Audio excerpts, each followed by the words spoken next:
Hi friends, ఈరోజు మనం తెలుసుకోబోతున్నాం దేవతలు మరియు వారి ప్రత్యేక వాహనాల గురించి. ప్రతి దేవుడు లేదా దేవతకు ఒక ప్రత్యేక వాహనం ఉంటుంది. అది ఆ దేవుని శక్తిని, గుణాన్ని మనకు సూచిస్తుంది. మొట్టమొదటిగా ఆదిదేవుడు వినాయకుడు.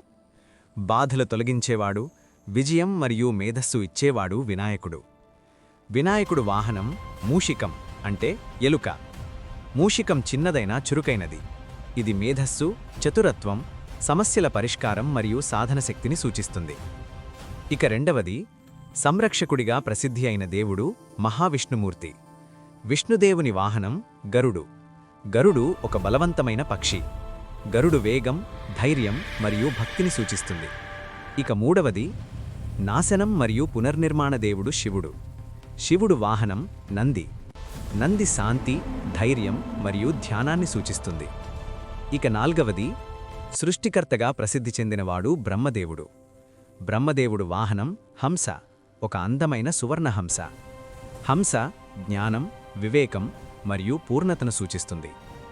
ఇక ఐదవది, ధనం, సంపద మరియు సౌభాగ్య దేవత లక్ష్మీదేవి. లక్ష్మీదేవి వాహనం గుడ్లగూబ. గుడ్లగూబ సంపద, శుభం మరియు శక్తిని సూచిస్తుంది. ఇక ఆరవది, శక్తి, సౌందర్యం మరియు కుటుంబ పరిరక్షణ దేవత పార్వతీదేవి. పార్వతీదేవి వాహనం సింహం.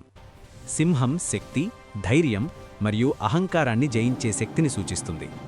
ఇక ఏడవది, విద్య, సంగీతం మరియు కళల దేవత సరస్వతీదేవి. సరస్వతీదేవి వాహనం హంస. హంస మేధస్సు, జ్ఞానం మరియు పరిశుద్ధతను సూచిస్తుంది. ఇక ఎనిమిదవది, శక్తి, ధైర్యం మరియు విజయానికి దేవత దుర్గాదేవి. దుర్గాదేవి వాహనం సింహం. సింహం శక్తి, ధైర్యం, పరాక్రమం మరియు విజయానికి ప్రతీక. ఇక తొమ్మిదవది, యువశక్తికి, వీరత్వానికి రూపం. దేవసేనాధిపతి సుబ్రహ్మణ్యస్వామి. సుబ్రహ్మణ్యస్వామి వాహనం నెమలి. నెమలి అంటే కేవలం అందమే కాదు, అది అహంకారంపై విజయానికి ప్రతీక. ఇక పదవది, ధర్మానికి, వీరత్వానికి, బ్రహ్మచర్యానికి మరియు ఆధ్యాత్మికతకు మణికంఠుడైన అయ్యప్పస్వామి. అయ్యప్పస్వామి వాహనం గుర్రం. గుర్రమంటే కేవలం వేగం కాదు, అది శక్తి, శౌర్యం, క్రమశిక్షణ మరియు ధర్మపోరాటానికి సంకేతం. ఇక 11వది, వాహనం లేని దేవుడు కాని అపారమైన శక్తి కలిగిన మహావీరుడు. అతడే ఆంజనేయస్వామి. ఇతర దేవతలకు వాహనాలుంటాయి, కాని ఆంజనేయుడికి వాహనం అవసరం లేదు.